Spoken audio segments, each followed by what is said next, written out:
በጣም ስለሚያስቸግር አደራ በትክክል እንድትሰሙ በእግዚአብሔር ስም ጠይቃችኋለሁ። የትምህርታችን ርዕስ የሆነው ሐዋርያው ቅዱስ ጳውሎስ ለጢሞቴዎስ ደቀ መዝሙሩ በሁለተኛ ጢሞቴዎስ ምዕራፍ 4 ቁጥር 17 የተናገረው ቃል ነው። እስመ እግዚአብሔር ቆመ ሊተ ወአጽናኒ፣ እግዚአብሔር ከጎኔ ቆሞ አበረታኝ በሚል አይነት ቃል ነው የምንማማረው። እስኪ በሉ እግዚአብሔር ከጎኔ ቆሞ ምን አለ? አበረታኝ። የዚህ ትምህርት ዋና ዓላማ እግዚአብሔር ሁልጊዜ ከጎናችን እንደማይለይ አስታውሰን እንደሚያበረታን ማውቀን በሃይማኖታችን በክርስትናችን ጸንተን እንድንኖር ማመላከት ነው። በተለይ እዚህ አካባቢ የምትኖሩ ክርስቲያኖች በዙሪያችሁ ብዙ አይነት ነገር ቢኖር ብትከበሩ፣ ቁጥራችሁ ትንሽ ቢሆን፣ ጫና ቢኖርባችሁ ሁልጊዜ እንዳትረሱት የሚፈለገው አንዱ ጉዳይ እግዚአብሔር ከጎናችሁ አለ። ማን አለ? ያበረታችኋል፣ ያጸናችኋል፣ በረድኤት አይለያችሁ። እንደ ጠቅላላ ደግሞ እንደ ክርስትና በጣም አስቸጋሪና ጭንቅ ውስጥ ነው ያለችው ቤተክርስቲያን።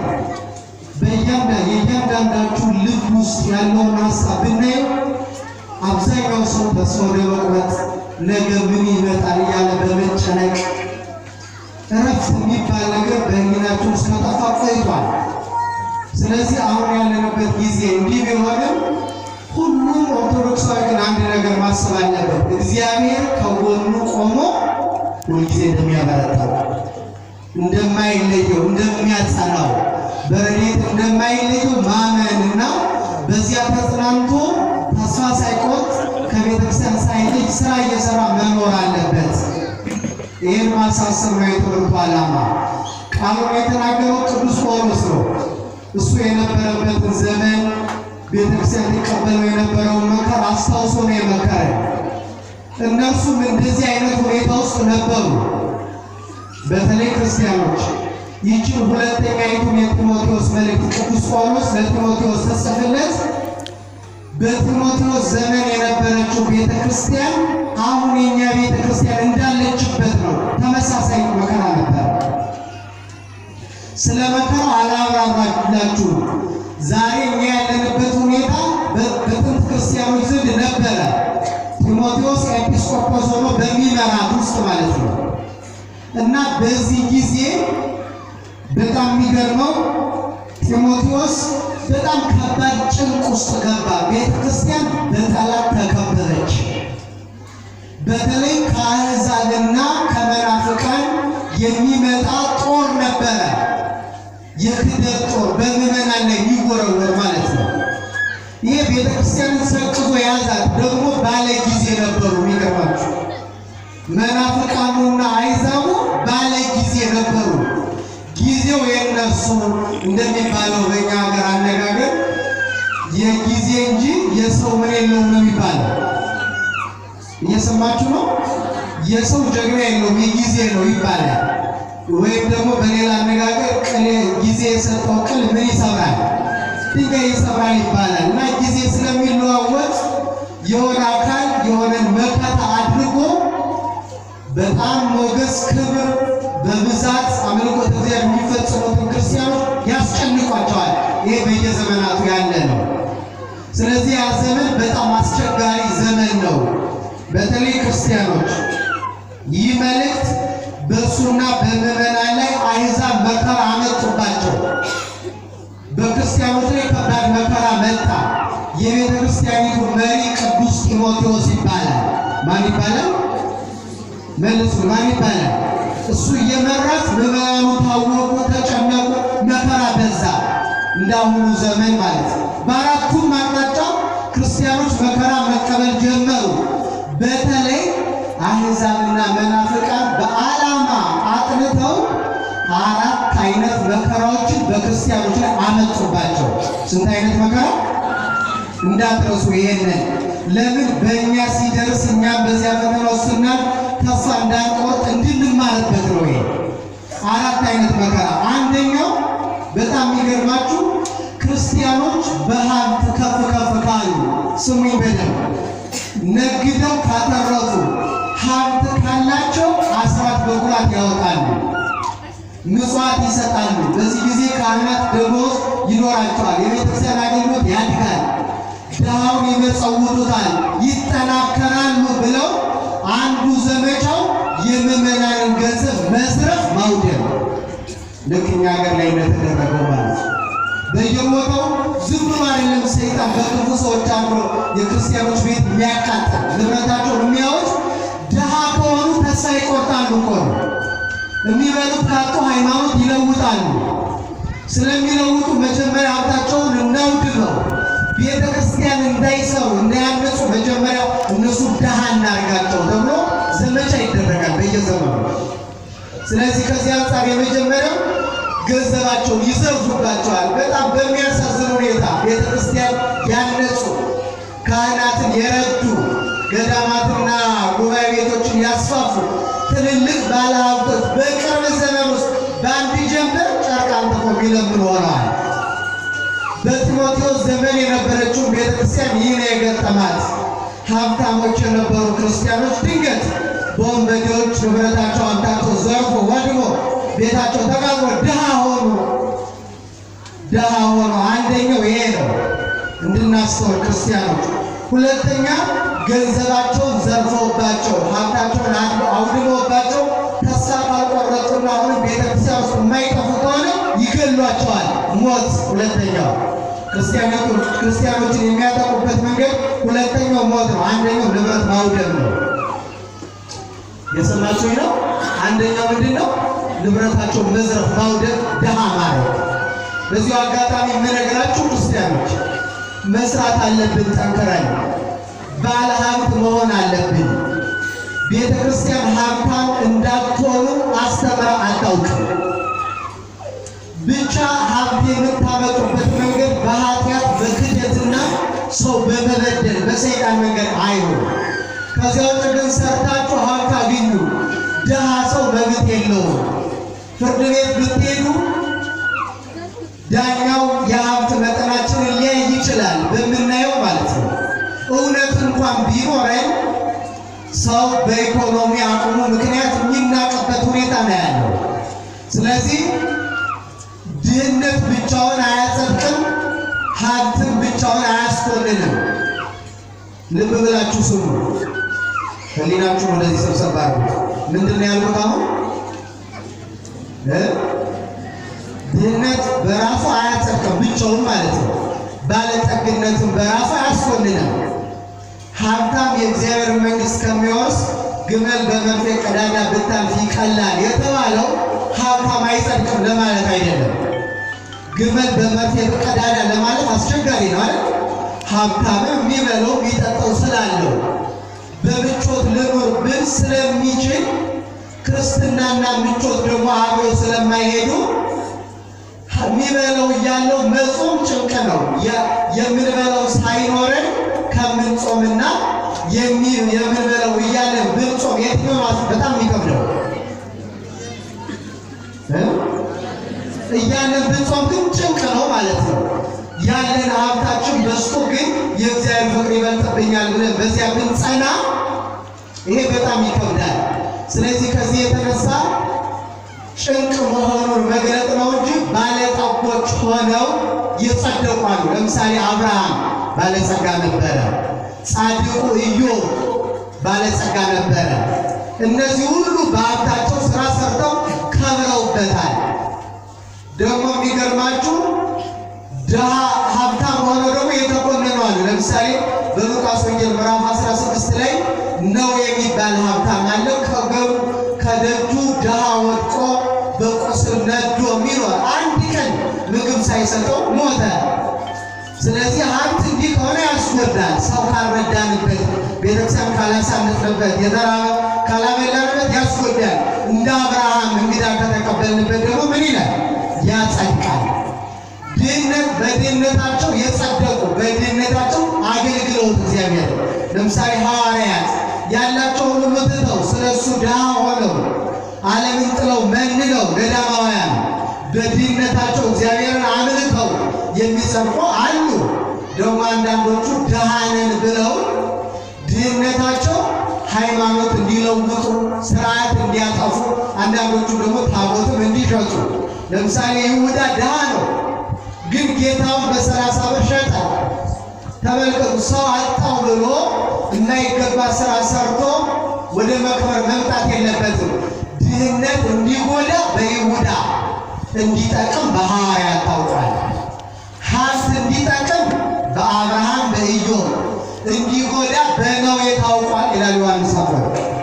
ስለዚህ ይህንን ስለሚያውቁ በዚህ ዘርፍ ጠላት ይመጣል። ባዶ ብናስቀራቸው ሀብታቸውን ብንቀማ ያን ጊዜ መራመድ አይችሉም ይላል። ሁለተኛው ከዚህ ካመለጡ ደግሞ ይገሏቸው ነበረ። በጢሞቴዎስ ዘመን የነበሩት ክርስቲያኖች አሳደው ይገሏቸው ነበር። በዚህ ይረኩ ነበረ።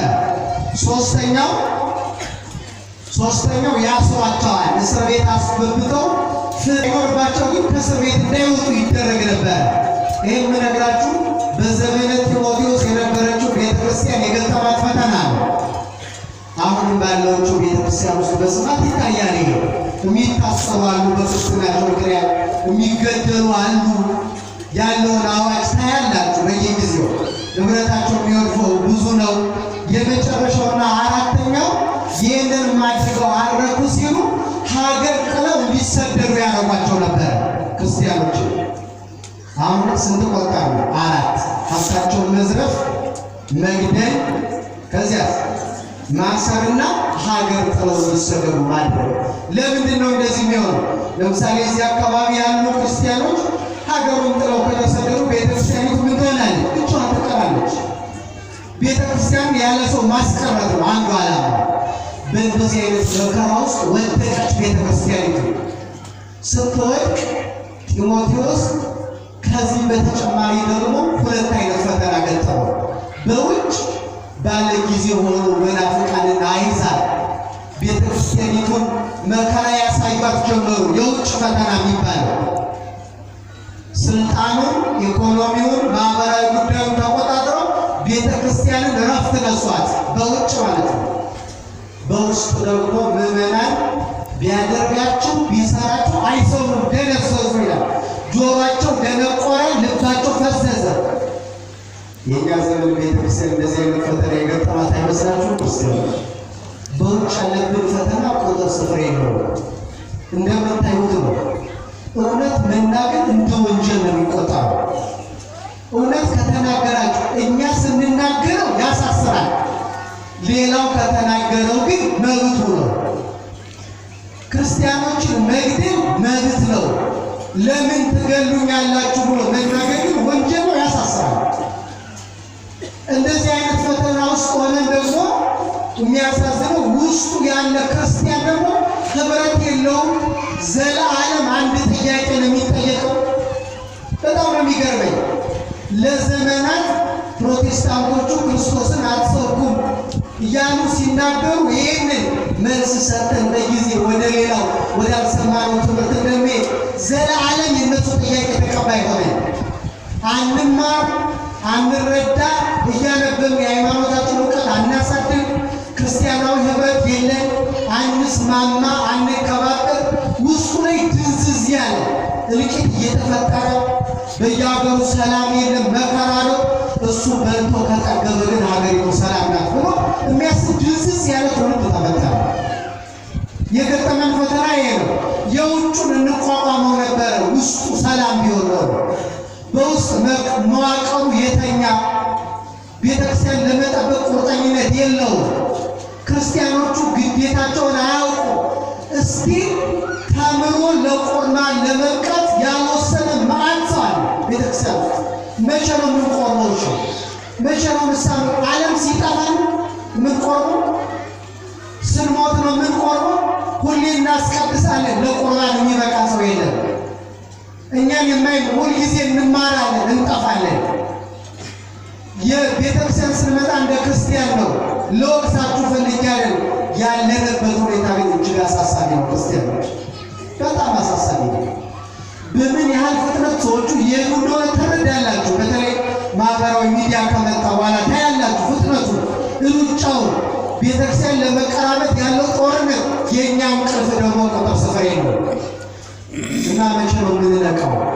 ጢሞቴዎስ የገጠመው ፈተና ይሄ ነው። በውጭ ያለው መከራ የማይቻል ነው። በውስጥ ደግሞ የሚነግራቸውን አይሰሙ። ቃሉን ሰምተው በተግባር ለመፈጸም ምን እናድርግ አይሉ። ይመጣሉ ይሄዳሉ። ክርስቲያኖች የዚያ ዘመን እኮ ነው።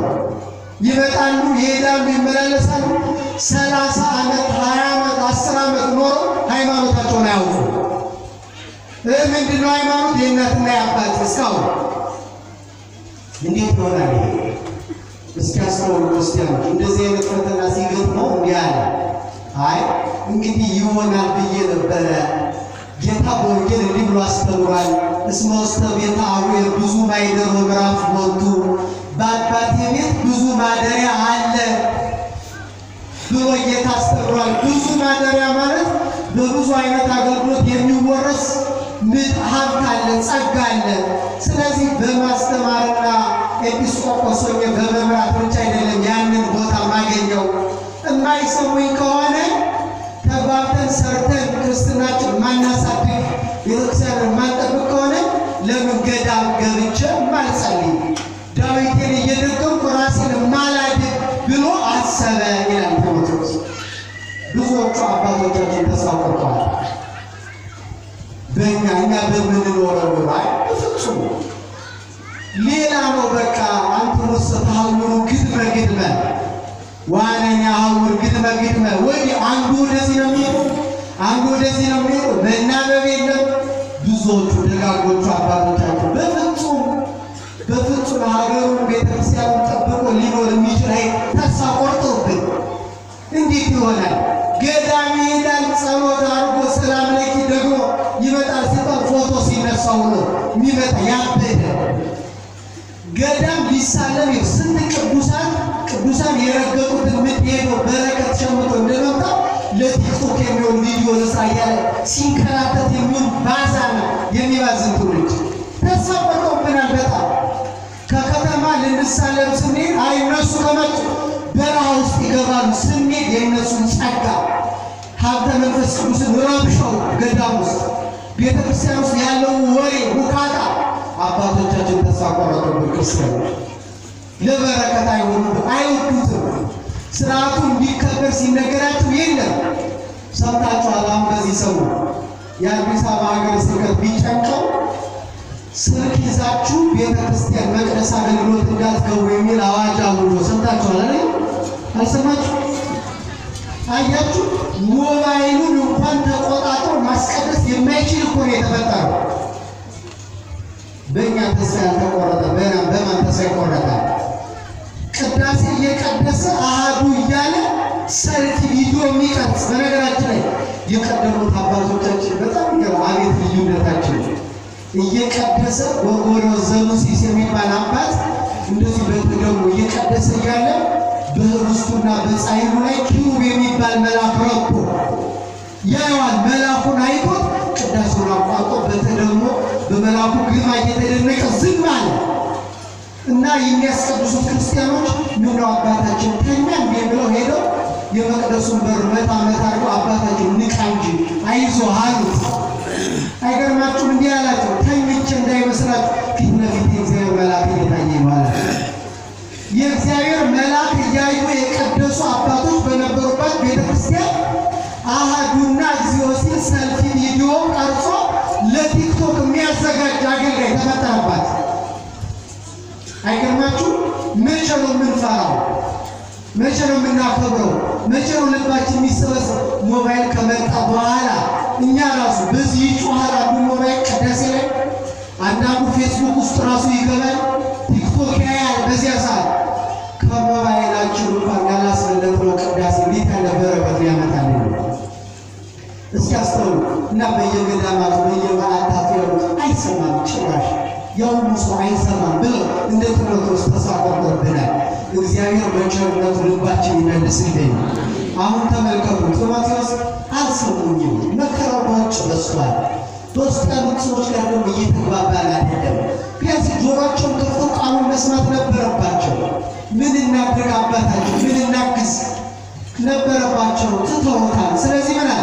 ገዳም ገብቼ ጸሎቴን እያደረኩ ዳዊት እየደገምኩ እኖራለሁ ብሎ አሰበ ይላል። ይሄንን ቅዱስ ጳውሎስ በብሉ ሰማ። ማን ሰማ? ጳውሎስ በብሉ ሰማና መልእክት ጻፈለት። ያ መልእክት የትኛው ነው? አሁን ላይ እየተማማር ያለው ሁለተኛ የጢሞቴዎስ መልእክት ለቅዱስ ጢሞቴዎስ በቅዱስ ጳውሎስ አማካኝነት ተላከችለት። ምን አለው? የጽሕፈቱ ምክንያት ለራሱ በጎ ነገር እንዲጋደል ቢሰሙትም ባይሰሙትም እንዲጸና ሳይፈራ ሳያፍር ምዕመናንን እንዲያስተምራቸው እነሱ እንዳይፈሩ መከራ ቢመጣ ስደት ከሀገር ጥለው ቢያሰድዷቸው ቢያስሯቸው ቢገሏቸው ንብረታቸው ቢዘርፉባቸው ሳይፈሩ በሃይማኖት እንዲጸኑ እንዲመክራቸው ከሁሉ በላይ ይህን መከራ ቢያልፉ በሰማይ የእግዚአብሔር መንግሥት እንደሚቆያቸው አጽናንቶ እንዲነግሯቸው ለማጽናት እርሱንም ሕዝቡንም ጻፈለት ማለት ነው። ይህን መልእክት በዚህ መልእክቱም ውስጥ ምዕራፍ 2 ላይ እንደዚህ ብሎታል። ወአንተኒ ወልዴ ጽና በጸጋው፣ እግዚአብሔር በሰጠ ጸጋ ጽና። እስኪ በሉ እግዚአብሔር በሰጠ ጸጋ ምን በል። ስለዚህ የሚያስተምረው ያስተምር፣ የሚመክረው ይምከር፣ የሚዘምረው ይዘምር፣ የሚቀድሰው ይቀድስ፣ የሚማረው ይማር። በዚህ ጽና ብሎ ይገልጽለትና ከሁሉ በላይ አጽንዖት ሰጥቶ ምን ይለዋል? በጊዜው ያለ ጊዜው ጽና አለው። በጊዜው መልሱልኝ፣ ያለ ጊዜው ምን ማለት ነው ከተባለ ክርስቲያን በሆነ ወቅት ጊዜ የሚጸና ያ ወቅት ሲያልፍ ደግሞ ከጽናቱ የሚጎድል ተለዋዋጭ አይደለም። በጊዜው ማለት በውጭ የመናፍቃና የአሕዛብ ተጽዕኖ ሲቀንስና ቤተክርስቲያን ትንሽ እረፍት ስታገኝ እና በተጨማሪ ደግሞ ምዕመናን ጆሯቸው ተከፍቶ ልባቸው ተነቃቅቶ እግዚአብሔር ቃል ሰምተው ለጽድቅ በሚሽቀዳደሙበት ወራት ጽና ማለት ነው። በዚህ ወቅትም ጽና። ያለ ጊዜው ማለት ደግሞ በውጭ ያለው ፈተና ተቀጣጥሎ መናፍቃን አሕዛብ በርትቶ ቤተክርስቲያንን እያጠፋት በውስጥ ደግሞ ሰው ድንዝዝ ብሎ የማይሰማ ሆኖ ለጽድቅ የማይሯሯጥ ሆኖ እንኳን ብታየው በዚህም ሁኔታ ውስጥ ሆነ ምን በል ጽና። ስለዚህ አያችሁ የተወደዳችሁ ክርስቲያኖች፣ ክርስትና እንደዚህ ነው። በጊዜውም ያለ ጊዜው የምንጸናበት ሕይወት ነው። መከራ ሲመጣ ስደት ሲመጣና ለልብ የሚያሳዝኑ ነገሮች ሲመጣ ተስፋ የምንቆርጥበት ደግሞ ደህና ዘመን መጣ ብለን ስናስብ ደግሞ ፈንጠዝያ ውስጥ የምንገባበት አይደለም። በእያንዳንዱ ሕይወት ውስጥ እግዚአብሔር ከኔ ጋር ነው ብለን አስበን የምንጸናበት ሕይወት ነው። እግዚአብሔር በሁሉም ጊዜ የጸናን የበረታን እንድንሆን በቸርነቱ ብርታቱ ይስጠን። ስለዚህ ቅዱስ ጳውሎስ እንዲህ ብሎ ይመክረዋል ለጢሞቴዎስ ማለት ሲመክረው እንዳይደናገጥና ተስፋ እንዳይቆርጥ፣ ይሄ ለእኛም ጭምር ነው። ዘመኑን ይነግረዋል። ከዚህ በኋላ አሁን ካለው በላይ አስጨናቂ ዘመን ይመጣል አለ። ምዕራፍ 3 ላይ ሁለተኛ ጢሞቴዎስ ምዕራፍ 3 ላይ እንደዚህ አለ። ከመበዳሪ መዋዕል ወዘንተ ባይቱ አይምር፣ ይህን ብቻ አወቅ። ከመበዳሪ መዋዕል ይመጻ ዓመታት እኩያት፣ በመጨረሻው ጊዜ አስጨናቂ ዘመን ይመጣል አለ። ምን ዘመን? እንዲያውቀው ማለት ነው። ካወቅነው እንዘጋጃለን፣ እንበረታለን። ካላወቅነው ግን ድንገት ሲመጣ እንረበሻለን፣ ተስፋ ቆርጣለን፣ ከሃይማኖት እንወጣለን። ስለዚህ በመጨረሻው ጊዜ አስጨናቂ ዘመን ይመጣል። ያ ዘመን ይሄ ዘመን አይመስላችሁም? ክርስቲያን የሚያስጨንቀው የሚያስጣብበው በእያንዳንዱ ይህ ዘመን ነው። ስለዚህ እንዲበረታ ምልክቶቹን ይነግረዋል። ምን አለው? ከመበዳሪ መዋዕል ይመጻ ዓመታት እኩያት ወይ ከሁሉ ሰብ መፍቀሪያነ ርሶሙ፣ ሰዎች ሁሉ ራስ ወዳድ ይሆናሉ። ምን ይሆናሉ? በዚያ ዘመን አለ ሰው ሁሉ ራስ ወዳድ ይሆናል። የአስጨናቂ ዘመን መገለጫ ይሄ ነው። ይህን ማወቅ አለብን እንዳንገረም ማለት ነው። አሁን እኛን ራሱ ያጠቃን አይደለም ራሱ ወዳድነት እኔ ቀድማለሁ እኔ እበልጣለሁ የሚል በሽታ እንዳንተሳሰብ አንዱ አንዱን እንዳያስብ አድርጓል። ራሱ ወዳድነት በፊት ለሌላው ይኖር ነበረ፣ ለሌላው ለእናቱ፣ ለአባቴ፣ ለእህቴ፣ ለወንድሜ። አሁን ሰው ሰልፊሽ ነው፣ ራሱ ወዳድ በእያንዳንዱ ቦታና ሁኔታ ጊዜ ራሱን ያስቀድማል። ይህ የአስጨናቂ ዘመን መገለጫ ነው። ከራሳችን ይልቅ ለሌሎች ኖረን እንድናልፍ ክርስቲያኖች አምላክ በቸርነቱ ይርዳል። የቀደሙት አባቶችና እናቶች ለራሳቸው ብቻ ኖረው ቢሆን ኖሮ አሁን ቤተ ክርስቲያን አይኖረንም ነበረ፣ ሃይማኖት አይኖረንም ነበር፣ ስርዓት አይኖረንም ነበር። ይህ ሁሉ አሁን ያለን ሀብት ከራሴ ይልቅ የሚመጣው ትውልድ ሃይማኖት እንዳያጣ በሚል ዋጋ በከፈሉ ሰዎች ምክንያት ነው ለዚህ ይበቃል። ይህም ቤተ ክርስቲያን እየተራሙ እየተጠሙ የሰሩ ሕግና ስርዓት ያስቀመጡልን ብራና የሚጽፉበት ቀለም ቢያጡ ደማቸውን ጨምሮ በደም ጽፈው ደማቸውን አፍስሰው ጠላት ቤተ ክርስቲያን ለማቃጠል ሲመጣ ታቦት ይዘው ሸሽተው ታቦቱን ምድር ውስጥ ቀብረው ዛሬ ስንቆፍር በየቦታው ንዋያተ ቅድሳት የሚገኙባቸው ቦታዎች እየተጓዙ እየሞቱ ሰዎች በከፈሉት ዋጋ ነው። ሀገርም የኖረን ሃይማኖቱን ቤተክርስቲያንም የኖረን እነሱ በከፈሉት ዋጋ ነው። ዛሬ የምንመካባቸው ቦታዎች እንደ ቅዱስ ላሊበላ ውቅር አብያተ ክርስቲያናት ሄደን እንሳለማቸው ለራሳቸው ቤተ መንግስት ያልሰሩ የእግዚአብሔርን ቤተ መቅደስ ሲገነቡ በኖሩ ቅዱሳን ዋጋ ምክንያት ዛሬ የምንመካበት ቦታ ኖረን ማለት ነው። ለራሳቸው ቤተ መንግስት የላቸው፣ ግን የእግዚአብሔር ቤተ ክርስቲያን ሲሰሩ ኖሩ። እነዚህን አባቶች የሰጠን አምላካችን የተመሰገነ ይሁን። ገንዘብን የሚወዱ ቀባጣሪዎች፣ የማያውቁትን የሚናገሩ ትምክህተኞች፣ ትዕቢተኞች፣ ተሳዳቢዎች፣ እግዚአብሔር እንኳን ሲሳደቡ የማያፍሩ የዚህ ዘመን መገለጫ ነው።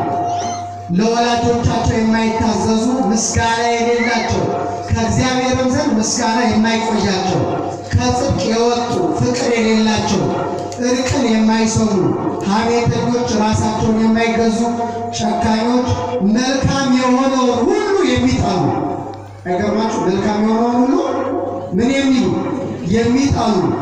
ከዛ ይቀጥልና ከዳተኞች፣ ችኩሎች፣ በትዕቢት የተነፉ፣ ከእግዚአብሔር ይልቅ መብላት መጠጣትን ተብላ ደስታን የሚመርጡ ሰዎች ይመጣሉ ይልና በተለይ ደግሞ ይላል ወዘልፈ ይትገሰጹ ወያምሩ ለፍኖተ ጽድቅ፣ ሁልጊዜ ይማራሉ የጽድቅን ጎዳና ግን አያውቋትም። ሁልጊዜ ቃሉን ይሰማሉ ግን አይለወጡም። ሁልጊዜ ወንጌል ይሰማሉ ግን የእውነትን የጽድቅን የክርስትና ንግግር ፈጽሞ አያውቋትም። ከነዚህ ሁሉ ራቅ፣ በዚያ ዘመን እንዲህ ያለ አስጨናቂ ዘመን ይመጣል ብሎ መከረው እንዲጽናና ማለት ነው። በተለይ ያ ቅዱስ ጳውሎስ መልእክት የሚልክበት ጊዜ ደግሞ ቅዱስ ጳውሎስ አገልግሎቱን ፈጽሞ ሊያርፍ የተቃረበበት ጊዜ ነበረ። ነበረና እንዲህ ብሎ ይነግረዋል። እነሆ ሃይማኖቴን አቀብኩ በድሬኒ ፈጸምኩ ወበጻን ዕድሜ ላይ ርፎ እንከሰ ጽኑ ሊት አክሊለ ጽድቅ ዘያሴን እግዚአብሔር በኮነነ ጽድቅ። እነሆ ሃይማኖቴን ጠብቄአለሁ፣ ሩጫዬን ፈጽሜአለሁ፣ የማርፍበት ጊዜ ደርሷል። የጽድቅ አክሊል ከእውነተኛው ዳኛ ከእግዚአብሔር ዘንድ ይጠብቀኛል። ይህ አክሊልም ለእኔ ብቻ ሳይሆን የእርሱን ከሰማየ ሰማያት መውረድ፣ ከድንግል ማርያም መወለድ፣ መሞት፣ መሰቀል ለሚያምኑ ሁሉ ነው እንጂ ለእኔ ብቻ አይደለም ብሎ ቅዱስ ጳውሎስ ይነግረዋል። የማርፍበት ጊዜ ደርሷል። ምን የምልበት? የማርፍበት ጊዜ ደርሷል። ሃይማኖቴን ጠብቄአለሁ፣ የክርስትና ሩጫ ጨርሻለሁ፣ ዕለተ ዕረፍቴ ደርሷል። የጽድቅ አክሊል ከእግዚአብሔር ዘንድ ይቆየኛል፣ የአገልግሎቴ ዋጋ። ይሄ ደግሞ ለእኔ ብቻ አይደለም የክርስቶስን መምጣት ለሚያምኑ ሁሉ ነው ብሎ ይነግረውና ግን በዚህ ዓለም ስኖር በአገልግሎትና በክርስትናዬ ሁለት አይነት ሰዎች ነበሩ አለ። ሁለት አይነት ሰዎች ነበሩ።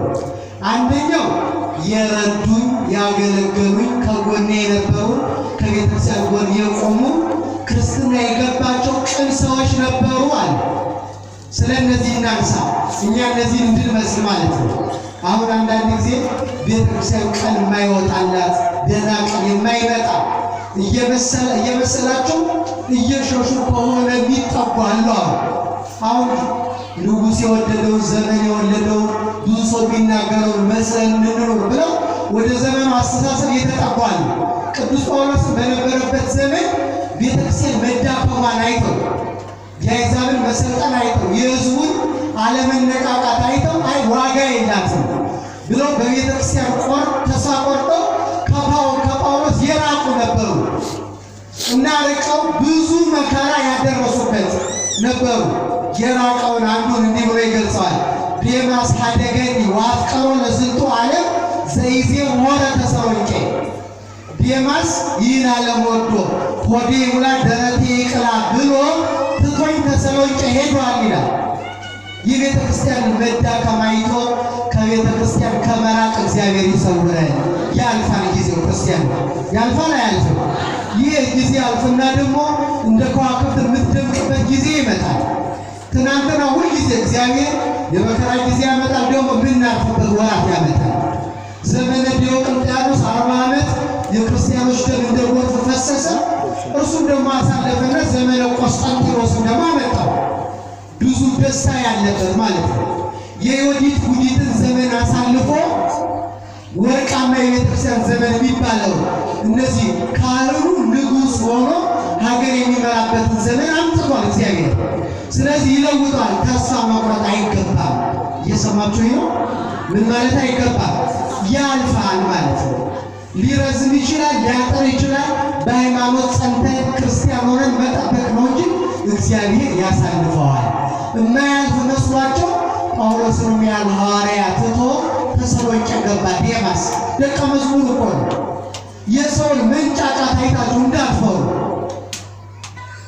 ሰዎች በየአቅጣጫው ተነስተው ቤተክርስቲያን ላይ ዘመቻ ሲከፍቱ ዋጋ የለንም እኮ አልቀናል የሚል ሰው አለ።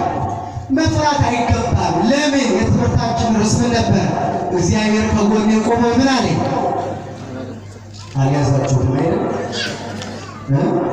እግዚአብሔር ከጎኔ ቆሞ ምን አለኝ? አበረታኝ። ስለዚህ ይህንን የእግዚአብሔርን ማጽናት በረድኤት መጠበቅ እያሰብን ተስፋ ከመቁረጥና በሚመጣው ተጽዕኖ ውስጥ ከመውደቅ ራሳችን መጠበቅ አለብን። መፍራት አይገባም። መጨናነቅ አይገባም። ስራችንን ብቻ መስራት የምንችለውን እንስራ፣ እናድርግ። የቀረውን እግዚአብሔር በጎን ዘመን እርሱ ያመጣዋል። ስለዚህ ዴማስ ሸሸ፣ ጊዜው የማያልፍ መስሎት። ደግሞ የሚገርማችሁ የመረጠው የጊዜውን ሁኔታ ተመልክቶ ተሰሎንቄ ማለት ሰዎቹ ከእግዚአብሔር ሕግ ርቀው ተዋደናል ሲሉ የፍቅር ምልክት ባልና ሚስት ጓደኞቻቸውን ሲወዱ ባል ሚስቱን ለሌላው ጓደኛው የሚጋብዝባት ከተማ ናት ተሰሎንቄ። ለምሳሌ ባልና ሚስቱ ቤታቸው አንዱ ጓደኛው ሲመጣ የሚወደው ከሆነ ፍቅሩን የሚገልጽለት ሚስቱን በመስጠት ነው። የሚገርማችሁ እሷም ባሏን በመስጠት ለጓደኛዋ። እንዲህ ያለ የረከሰ ከተማ ውስጥ ሄዶ ገባ ጳውሎስን ትቶ። ይህም ጊዜ ግን ያልፋል። ስለዚህ ዛሬ ጫና ውስጥ መውደቋን በብዙዎች ዘንድ የኢትዮጵያ ቤተክርስቲያን መጠላቷን እንደ ጠላት መቆጠሯን አይቶ የማይገባ አስተሳሰብ ውስጥ መግባት አይገባም። ያልፋል። ሲያልፍ ያስተዛዝበናል። አንደኛው ይሄ ነው። ሁለተኛው እለእስክንድሮስ ይባላል። እለእስክንድሮስ ቀጥቃጩ ይባላል እና መዶሻ ይዞ እየቀጠቀጠ የሚኖር ቀጥቃጭ ሰው ነው። እርሱ ደግሞ እለእስክንድሮስ ነባቢ ብዙኃን ሳቄም ይፍትዮ እግዚአብሔር በከመ ምግባሩ ይላል። እግዚአብሔር የእጁን ይስጠውና እለእስክንድሮስ የሚባል ቀጥቃጭ ብዙ አሰቃየኝ ይለዋል። ይህን የሚነግረው ጳውሎስ ጢሞቴዎስን ለማበርታት እኮ ነው። እኔም በዚህ መከራ ውስጥ ነው ያለሁት አይዞህ ለማለት ብዙ አሰቃይቶኛል። የምናገረውን ወንጌል ይቃወማል፣ ክርስቶስን ይሳደባል። ልክ በእኛ ዘመን እንዳለ ክርስቶስን በማይገባ ነገር የሚሳደቡ ሰዎች እየሰማን ነው አይደል? አትሰሙ? እንሰማለን። እንደዚህ ይሳደባል። ብዙ አሰቃይቶኛል፣ ለወንጌል አገልግሎቴ እንቅፋት ነበረ፣ ግን እግዚአብሔር የእጁን ይሰጠዋል። ይሰጠዋል አይሰጠውም? የማይመለሱ ከሆነ እግዚአብሔር ዋጋ መስጠቱ አይቀርም። ለዚህ ነው ግን አለ በዚህ በሚያሰቃየኝ በእስክንድሮስ መከራ ውስጥ ሆኜ ግን ተስፋ እንዳልቆርጥ አለ እስመ እግዚአብሔር ቆመ ሊተ ወአጽናኒ፣ እግዚአብሔር ከጎኔ ቆሞ ያበረታኝ ነበር አለ። ይልቁንም ደግሞ ከአንበሳ አፍም አድኖኛል። አንበሳ ያለው ጳውሎስን በአገልግሎቱ ጊዜ ለተራባ አንበሳ ሰጥቶት ነበረ። በቁሙ አንበሳ ያለው አውሬ በአውሬ ጠባዩ ምክንያት ይህ የወንጌል ተቃዋሚ የሆነው እለእስክንድሮስ ነው አንበሳ ያለው።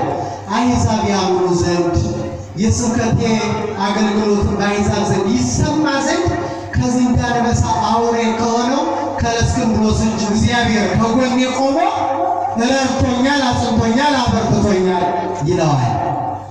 ይህንም ከነገረ በኋላ አንተም በርታ፣ የሁላችንንም ትምህርት ነው የሚጠላ ካለ በኋላ ግን የእረፍቴ ጊዜ ስለደረሰ ደግሞ ከጎኔ የነበሩ አሉ ይላል። እነሱን ጠቅሼ ትምህርቴ ልጠቅልል። ከጎኔ የነበሩ ለምሳሌ ሄኔሴፎሩ የሚባል ሰው ነበረ ይላል። ክርስቲያኖች ልብ ብላችሁ ስሙ።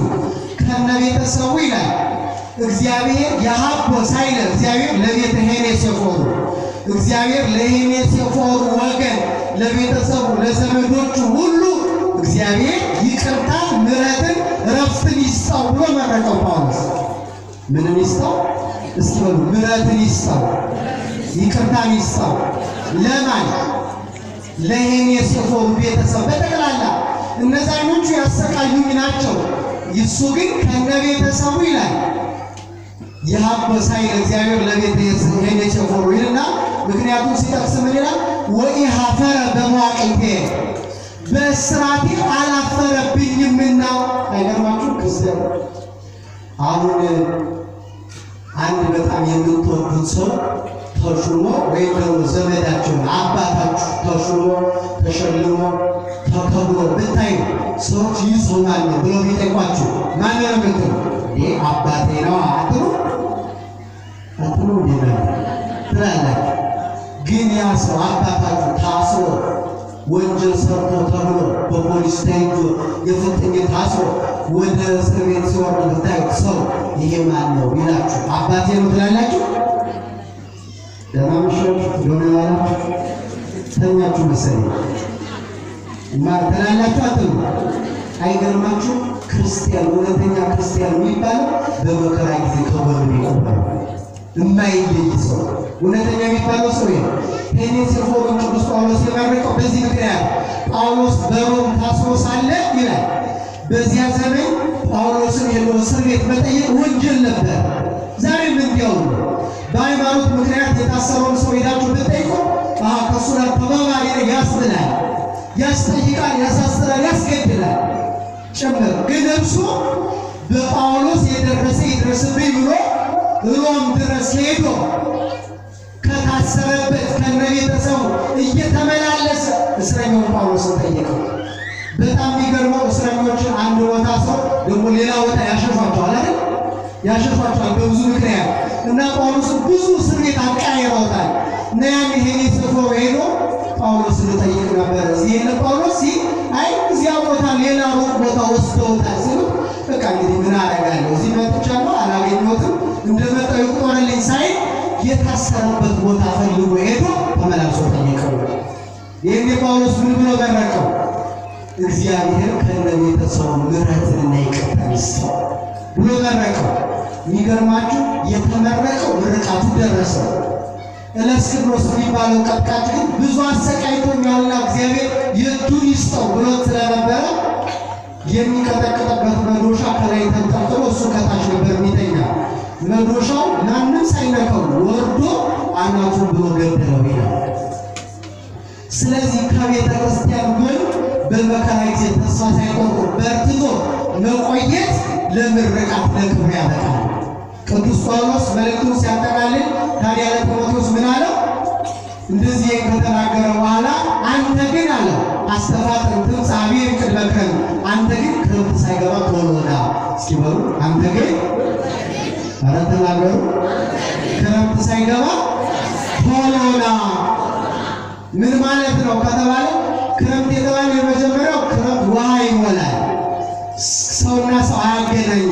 ስለዚህ ቀድመ ከክረምት በፊት ና ልመርቅ ልባርክ ማለት ነው። ሁለተኛው ግን ሳልሞት ማለት ነው። የመሞትበት ጊዜ ደርሷል አይደል ያለው? ሳልሞት ቶሎ ና ማለት ነው። ክረምት የተባለው የመምህርና የአባት ሞት ነው። ስለዚህ ናና ልባርክ። ክረምት አያገናኙ፣ ሞትም አያገናኙ። ክረምት ከባድ ነው። የአባቶችና የመምህራን ሞትም ከባድ ነው። ስለዚህ ቶሎ ና አለ። የተወደዳችሁ እግዚአብሔር ሰው መገናኘት የማንችልበት ጊዜ ሳይመጣ ክረምት እንደዚህ ተሰብስበን መማር የማንችልበት ወራት ሳይመጣ የፈለግነውን ነገር ለመፈጸም ፈጽሞ የማይቻልባቸው አስጨናቂ ጊዜዎች ሳይመጣ ክረምት ሳይገባ ፈጥነን ተሰብስበን እግዚአብሔር ከጎናችን ቆሞ ስለሚረዳ ስለሚያጸና ተሰብስበን በህብረት የሚሰራው ስራ እንስራ። የሚመጣው ትውልድ ሃይማኖት እንዲኖረው ዛሬ የሚከፈለውን ዋጋ እንክፈል። ይህን ካደረግን በነፍስ በስጋ እንከብራለን። ለዚህ ግን ቶሎ መፍጠን ይጠይቃል። በዚህ ውስጥ ስንኗሯት ብዙ ፈተናዎች በዙሪያ ይኖራል። ተስፋ መቁረጥ አይገባም። ለምን? እግዚአብሔር ከማን ጋር ስለሆነ።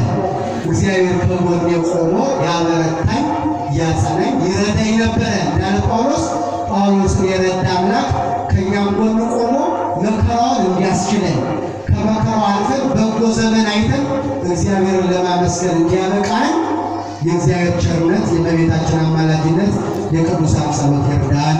ይቆየን። አሜን።